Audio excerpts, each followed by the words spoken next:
I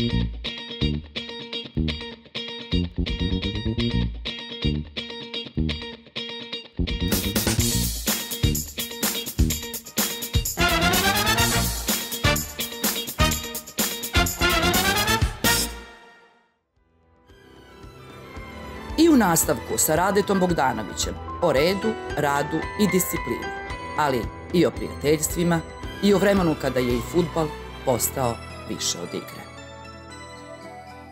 Pa ja sam debitovao na Grbavici protiv Hajduka 3. aprila i vezali smo još 2 utakmice i imali smo premiju 2.500 maraka. Tad sam prvi put zaradio 2.500 maraka. Znaš što sam uradio? Posudio još 400 od strica i ocu kupio kazan za rakiju.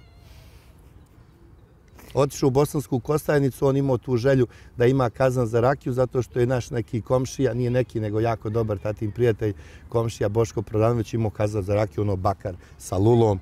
Ja sedim u kola, odem u Bosansku Kostajnicu. Jel pečeš rakiju? Ne, ja ne pečem. Tata dok je bio živ, on je pekao i poslije smo i poklonili taj kazan pre 2 godine jednom čovjeku. Jel u Sarajevo više ništa nemaš? Imam majku, kako da ne ide majku. Da, imam majku, otac mi je preminuo, ali majka mi je tamo i određeni broj familije, idem često ja u Sarajevo. Pa šta ti kažu Sarajlije? Pa i meni je jako lepo u Sarajevo, odmah da vam kažem. Pa ne, jel te ono vole, pamte, su gledali ovaj... Ma kako pamte, gdje me pamte, ja otišao sa Karasijem na utakmicu, odveo ga Željo Sarajevo, piše se pozdravljali s njim nego sa mnom, mene niko ne zna, a oni ga pamte po onom golu, između ostalog i po golu u Atini, i stane, i bio s nama još jedan general iz Srbije, kaže on meni, kaže dale Rade, ovdje tebe niko ne zna. Ja kažem, udebljio sam se, ja govorim. Šalim se, ja volim Grbavicu, ja volim da sam malo ispod radara, da se ne namećem. Kad me nešto pitaju, ja sam uvijek tu, malim nekim sitnicama čak i pomognem, ali to je klub koji ja najviše volim, to je klub gdje sam ja stasao. Kada pričamo o sportskoj karijeri, je sećaš prvog gola? Kako, kad sam ih malo dao, morao sam ga se sjetiti. Koliko si u životu golova dao? Igrao sam, iskreno da budem, ne znam, sad kad bi počeo da razmišljam, bilo bi to pa i dosta Južna Koreja, Japan, ali taj na Grbavici je jako interesantan jer je proglašen, to vam je fudbal, proglašen je za najbolji gol kola u SFRJ, a ja sam ga slučajno dao levom nogom, prešla mi lopta preko noge i otišla u Rašlje. Dobili Hajduka 3:1. Živa istina. Indrek je tad, mislim Marko Marković da je vodio, to vam je tad proglašen za najbolji gol kola, lopta mi prešla preko noge. Znači, treba sreće. Jesi imao sreće u životu? Jesam, ja sam imao najveću, pa rekao sam malo pre, imao sam, iz zdrave sam porodice, a sa druge strane sam imao stvarno sreću da izaberem posao koji najviše volim i koji najbolje znam da radim. A čekaj, sada kad se završila tvoja sportska karijera, kako se zove tvoj posao sada? A mene zovu Rade idealni deo. To mi je posao. Znate šta je to? Ja se bavim otkupom idealnih delova, stanova, kuća, zemljišta, građevinskog, poljoprivrednog, tamo gdje ima jako puno vlasnika. Ja to pokušavam da mirim, kupim, pomirim, otkupim i meni je to mi jako prija jer iskreno našao sam se u tome, samo sve odlučujem. Da li ću da uđem, da li ću da pričam, šta hoću, a šta neću. U suštini, jako puno me ljudi ne voli, jer sam im na neki način ulazim u pregovore, u suvlasništva. Na kraju, iskreno, svi me zavole, jer im ja donekle otvorim oči šta znači suvlasništvo, suživot na jednoj parceli, u jednom stanu, u jednoj kući. Svašta sam se nagledao i kroz te familije. Tako da i to mi dosta pomaže u mojim budućim razmišljanjama kako ja da se postavim prema svojim ćerkama i svima ostalim. Dakle, ti bi bio dobar predsjednik? Pa ja ne mogu budem ni predsjednik kućnog savjeta. Ne, ovaj jezik... Ali umeo bi to fino da pomiriš? Pa iskreno da bude, meni ovo dobro ide. Da se ne hvalim, ali jako mi to dobro ide. Ja to radim 20 godina. Jel te neko ikada pitao da budeš u politici? To je posle ovoga sigurna je smrt, pa sigurno je da neće raditi ništa u sportu. Sigurno je isto da u tu žabokrečinu i to, pa šta, taman posle, to mene ne interesuje. Nikad. Nikad. 3 ćerke i žena. 4 žene u kući. Plus majka, plus rođena sestra, plus 2 svastike, plus tašta. Ja sam... Blažen među ženama? 8. Kako to izgleda? 8. Izgleda fenomenalno. Moram da vam kažem, kad sam pričao na RTS-u i stvarno sam iskreno rekao i sad ću da ponovim, ja imam 34 godine, ajde da kažem, braka. 30 godina sam sad slavio i imam 4 godine zabavljanja sa suprugom od tog 4. januara. Sad, eto, juče nam je bila godišnjica kad smo se upoznali. Juče? 4. januar. Ništa nije slučajno. Juče, tako je. Juče smo... Dakle, to je bilo posle neke nove godine? Ne, kakve nove godine, ja se vraćao s prvog treninga, pa autobus mi polazi u 12:30 za moje mesto, a ona bila na autobuskoj stanici u Montjakni, zelenoj i onako čičkava, sa malo krupnijim očima, imala je 15,5 godina, ja 18 i to je to. To se desilo tad i to je do danas. Do Radine emisije. Da ne baksuziramo. Nećemo, nema tu baksuziranja da kucne. 8 žena znači? Da. Nije to jednostavno. Pa i to su mi se 3 kćerke rodile u 3 različite države. To znam, to sam videla. Južna Koreja, Njemačka i Španija, što bi rekla matičarka u Savskom vencu, daj bre Bosanac jedno u Beogradu da se rodi.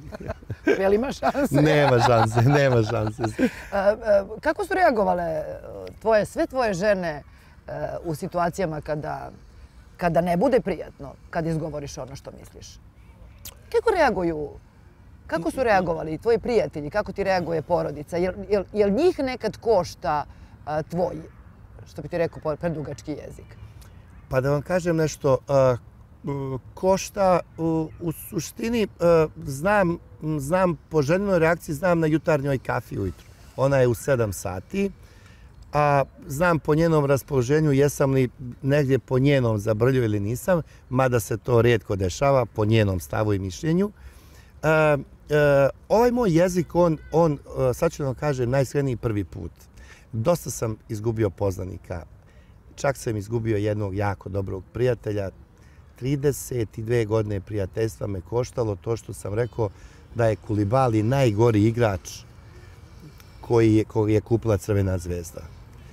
Zamjerio sam se čoveku do te mjere da sam imao poziv da budem na 50. rođendanu usmeni, pa kad sam izgovorio o Kulibaliju, pozivnicu nisam dobio, a najsmiješnije je u tom vremenskom periodu ja sam kupio novi sako i košulju i kažem ženi, rekao, bit će tamo onih Crnogoraca, oni vole od šanera da kupuju, daj da odem u prodavnicu da kupim pravi sako i košulju, da ih malo zasjenim i ne pozvrše me. 32 godine prijateljstva, samo zato što sam rekao, ne po meni istinu, po kompletnom javnom mjenju. To me koštalo. I dalje me košta, ljudi ovako malo ne vole da se zamjere onim o koje ja navodno, po znacima navodnika, prozivam, a oni imaju lovu i onda im priđu, oni su im draži zbog poslova i kombinacija nego ja. Ja kažem Sandri, pošto mi je rekla, ako ovako nastaviš, ljubavi moja, mi nećemo imati kome na rođendan da odemo. Ja kažem, Sanči, da ti kažem nešto. Ako smo mi izopšteni zbog mojih komentara, to gledaj samo na jedan način da nam i nisu neki drugari, pod broj 1, a pod broj 2 gledaju u smislu da i ti rođendani koštaju. Bolje nam je na putovanje da potrošimo taj novac nego na poklone za njih. Eto, ali dosta košta, mislim, i kćerke, ali one su već velike, one mene znaju. Pa ja i s njima tako pričam u kući. Ja ljubav novcem ne kupujem. Ja o svojim kćerkama... Niti ljubav prodajem. Nikad. Tako je. Nikad. Dobro ste to rekli. To sam zaboravio da kažem, dobro ste rekli. Ali one znaju da ja njih najviše na svetu volim i da se i Sandra, moja supruga, ja baš trudim oko njih. Mislim, ginemo nad njima. A pritom ne dam da su razmažene. Kod mene to, ja sam i to definisao. Kao kad smo zakazivali ovu emisiju. I ja sam kćerkama rekao, vidi ovako, dobit ćete školovanje maksimalno što tražite i što možemo izdržati. dobit ćete stanove do 70 kvadrata i garažu. Nju nemojte da podcenjujete jer je skupa u Beogradu. To ćete dobijeti. Čak i nije loš biznis.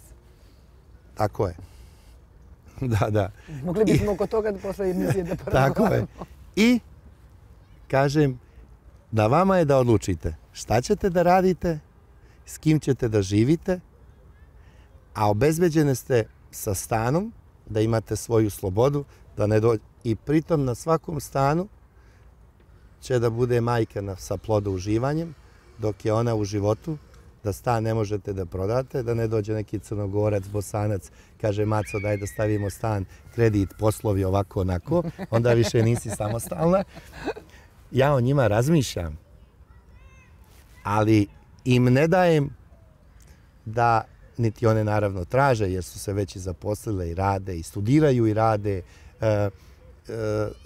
moraju da rade, da same stvaraju i da prave sebi put kroz život, a ne mama i tata da obezbede, kao što se dešava, pretpostavljam, u mnogim porodicama, to nije dobro. Znači, one tačno moraju da znaju na čemu su u startu. Gde se igra najbolji fudbal na svetu? U Engleskoj? Da. Gde se igra fudbal još uvek? Gde je fudbal igra?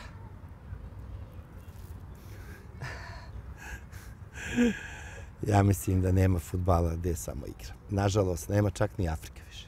Ni Afrika? Pa da, nju će napast vrlo brzo. Pa nova svjetska prvenstva će se gledati sigurno da se organizuju tamo. Pa nema sad, je eksplodirala i Azija, arapski svijet, nema više nigdje. Sad je, fudbal je samo lova, nema zbog fudbala. Uzgled budi rečeno, da li je mogao Pele ikada da pomisli da će onakva tuča biti na njegovom ispraćaju? Znao je, pretpostavljam, koliko su ga voleli. Jesmo li se mi kao planeta pokvarili? Pa mi smo uvijek bili pokvareni, samo sad mediji su u jako velikoj ekspanziji, internet, digitalni svijet, pa se više vidi.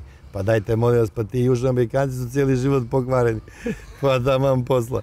Pa kažu, evo neki dan sam, pa 78. godine su namjestili utakmicu Perio Argentina da Argentinci prođu dalje. Jer su osvojili svjetsko prvenstvo 78. Jes. Maradona levom rukom. Mi smo slavili, pa kakav je svijet, mi slavimo ruku njegovu levom rukom zato što je on, zato što nam je simpatičan, je li tako? Jeste, ali to je nepravda. Sad to moram da pitam. Jesmo li mi ovdje posebno skloni, mi sa nekim našim mentalitetom? Evo mi Maradonu slavimo zato što je zato što je nešto radio, kako se reklo, na munte, znači smuljo nešto, prevario, izigrao pravilo. Je li to nama stvarno u nama ili je to ipak neko kod nas malo i, kako da kažem, podstakao? Zašto nam se sviđaju svi ti ljudi koji ne igraju po pravilima, pa čak i kad je to na našu štetu? Pa, kako da vam kažem, jako specifičan narod. Mislim, kad pročitate samo na Tašmajdanu da su svi navijali za Bika, ne za Matadora, to vam sve govori. Ali volimo delikvente. Mi se palimo sve što si veći delikvent i sve što si neobrazovaniji i nevaspitaniji, što si veći siledžija, ti si više u centru ljudi. To vidimo na svakom koraku. Nemamo mi o čemu da pričamo dalje. Maradona, kako da vam kažem, jedna tužna priča, veliki igrač, ali droga i sve ostalo. Mislim, ne znam šta bi vam mogao da kažem. A kakvi smo onda kad smo razočarani? Jer očigledno umemo da budemo očarani i to posebno ljudima koji su glasniji, hrabriji i jači od nas. Nekako se njima više divimo, tim nekim siledžijama. Ceo život smo tako gledali. Mi kao s jedne strane, da, negde smo solidarni, negde za sebe smatramo da smo ljudi koji tačno prepoznaju tuđu muku, kako smo tu da pomognemo, to sebi mislimo. A sa druge strane, stvarno uvek smo se divili nekim bahatim, nekim nevaspitanim, nepristojnim. Sad ja samo pitam, a kad se probudimo ujutru i kad se recimo otreznimo posle recimo nekog poraza kao što je sportski, u koga smo gledali ovolikim očima, umemo li taj poraz u stvari da podnesemo kao narod? teško ga podnosimo, ali moramo mnoge poraze da sažvaćemo. Realno. Teško podnosimo, euforični jesmo, iskreno i imamo kvaliteta, imamo mi i podloge za euforiju. Znate, kad sad gledamo ove timske sportove, odbojka, pa boga mi košarkaši, pa odbojkaši, pa zlatne medalje, znate, mislim, imamo mi podlogu za euforiju i za, kad je fudbal u pitanju, to malo teže ide, tu ima jako puno faktora koji utiču na sam fudbal. Dobrim delom je ušla i politika. Generalno radimo stvari koje ne bi smjeli da radimo u jako bitnim trenucima kao što su, evo recimo svjetsko prvenstvo. Ko normalno zakazuje izbor predsjednika Saveza 10 dana prije? Mislim, ima tu pozadina, nije to ništa slučajno, kako je slučajno, ništa tu slučajno nije. Tu gdje je lova, gdje je budžet od 33 miliona, nema ništa slučajno. Kako to? Ništa nije slučajno. Ali mi onda volimo da nas lažu. Pa mi uživamo da nas lažu. Jao, pa ne postoji narod u svijetu koji voli više da ga lažu. Pa to je dokazano. To je dokazano. Mislim, kad je fudbal u pitanju i kad pričamo o fudbalu, pa izađu ljudi koji su ovjekovječeni lažovi. Pričaju, pa ih ljudi ovako gledaju. Pa izgleda da nije samo u fudbalu. Pa, ima u raznim sferama. Jednostavno, ja mislim da je ovdje jako puno sve laž, prevara, obmana. Ja od malog, kad sam malo dijete bio, neki dan smo baš pričali o Tjentištu. Jeste nekad bili vi na Tjentištu? Ja sam se isplakao na grobu Save Kovačevića, dobro se sjećam, otišli 1. razred, ubili ga Njemci. Ja dođem u Beograd, oni mi pričaju, on je iz Crne Gore, iz nekog sela, ubili ga, kaže, naši non stop jurišao, nije davao. Jedna laž. Znači, nas lažu od malena. Kroz različite sisteme. Samo je sad pitanje da li se čovjek može tome svemu oduprijeti. Jako je pojedinac mogu zato što mogu da stavim zavjesu oko sebe da ne možeš baš toliko da prodreš. Kako je živjeti u tim dalekim i drugačijim kulturama? Ja, raj. Zamislite vi kad ja odem iz Sarajeva 1992. godine gdje smo imali robnu kuću Sarajku i Liđanku, imali Miljarsku i mislili da je ćevap najjača hrana na svijetu. Još ti onu pitu na onu oklagiju kad razvuku i kao super, to je to. I onda odete u Seul s lećem avionom, ljudi napravili željezaru u moru, odvojili mostom željezaru od kopna, 4 trake u jednom, 4 u drugom pravcu, stadion, skockan, sređen, tačno se znaju pravila ponašanja, odnosa, sistem uređen do bola. Ne, pa ti si ovo, ti si ovo, koga to ništa. To vi odete, ja sam bio u svom gradu, ajde sad mi glupo da se falim, to mi nikad nisam to volio, ali ja imam na stadionu uklesanu svoju sliku, 4. od osnivača kluba. I pritom su je uklesali prije 10 godina, a završio sam kod njih prije 20 nešto. I gdje god sam došao, bio sam manji od makovog zrna, bio sam kao svi oni ostali stanovnici. Oni to normalni civilizovani ljudi ne pate od tih kao nekih veličina, autoriteta. Svi su isti. To što si ti kao velik, to si valjda i naplatio. Ako si veliki fudbaler, imaš svoje ugovore, imaš svoj status, je li tako? Ima to kao sad, ti si kao nešto. Mi smo ostali na jako niskom nivou, što ne znači da nećemo možda napredovati, ali Japan, majko moja mila, kakva je to tek država? To je nešto što... Ne znam samo je li Zuko Džumhur bio tamo, to mi nikad nisam gledao emisiju o njemu. Inače, moj idol. Da, on je moj idol. To bi u nekom budućem životu, kad bi se rodio fudbaler, ne bi bio sigurno. To sam htjela da pitam. Ne, to je i težak, krvav rad. Kako to trebaš imati dosta i sreće. To je povrede razne, ovakve, onakve, ali ta putovanja i donijeti iz svih zemalja nešto novo, u svoju zemlju, novu kulturu i pričati o nečemu je fenomenalna stvar. Ja volim tu Južnu Koreju prosto, volim i Japan, naravno volim i Španiju. U Njemačkoj sam isto bio, isto je. Ja sam bio faktički u zemljama gdje je neviđen rad i red i disciplina. Koreja, Japan i Njemačka, ko to prođe, taj je završio i taj je naučio. Mada je ta Njemačka onako, ja sam uvijek govorio, zemlja bez sunca, hrana bez ukusa, cvijeće bez mirisa, ljudi bez osjećaja. Ali kad jednom u nju uđeš, samo da uzmeš umbre friste i da ne izlaziš. Jesi vidio s Pixijem? Nisam se vidio s Pixijem, ne. Ja njega i ne znam. Ja njega nikad nisam sreo, nikad se s njim nisam rukovao. Fudbaleri nisu moj svijet poslije igranja fudbala. Ja imam samo kuma s kim se viđam, koji je svijetu fudbala, ali... Ko su tvoji prijatelji? Ja moram da vam kažem nešto, sem kuma, nemam među fudbalerima prijatelja, ne družim se s njima. Ja sam poslije fudbala rekao, vidi, ovaj svijet je bio lep, bilo mi je lepo, putovao sam, igrao sam fudbal, družio sam se sa fudbalerima dok sam igrao, a poslije sam rekao dosta. Moji su drugari, ne znam, bave se proizvodnjom jastuka, dušeka, prodajom medicinske opreme, poneki ugostitelj. Tako, jednostavno to mi je... Voliš kafanu, čoveče?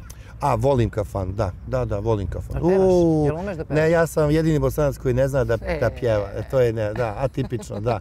To je rođen u Bosni, ali oni kažu sve dok plaćaš i zoveš na muziku, možeš i da pjevaš, oprošteno ti je sve. Pa dobro, čiji si ti onda? Ja sam svoj. A da si ti neko? Da sam ja